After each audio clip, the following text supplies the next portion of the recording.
انشاء يعني. دي كاميرات المراقبة بتاعة استاد، هتبقى هي كم كاميرا تقريبا؟ 64. 64 كاميرا حاليا.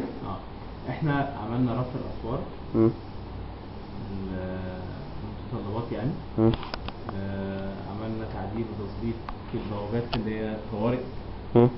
عملنا كراسي الاخلاء بسلالم مختلفه بالوان مختلفه.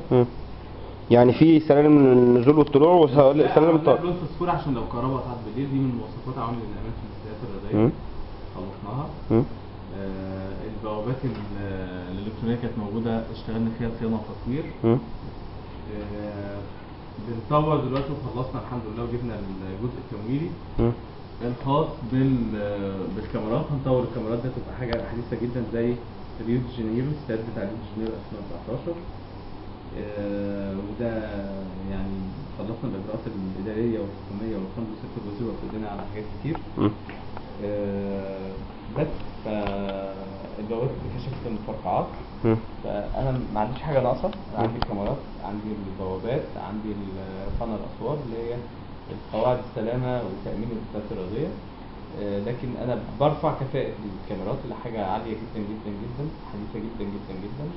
وده في القريب ان شاء الله مع الموسم الجديد تكون موجوده راكبه. وفي الدوره الرباعيه طبعا هيتم استغلالها. الدوره الرباعيه احنا عندنا الكاميرات، احنا يعني بالنسبه لينا احنا يمكن فتره التوقف دي استثمرناها بسرعه.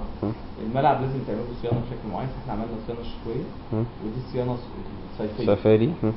فاحنا بننتهي وبعتنا من فتره اول التوقف ان احنا الاستاد جاهز من بعد 16/4 تقريبا. 16/5 14/6 بدأنا 5 والمفروض بعد 14/6 نكون جاهزين بالاستاد. موضوع الدورة الرباعية موضوع جمهور ولا لا مش بتاعتنا، انا بجهز المنشأة. لا ما هي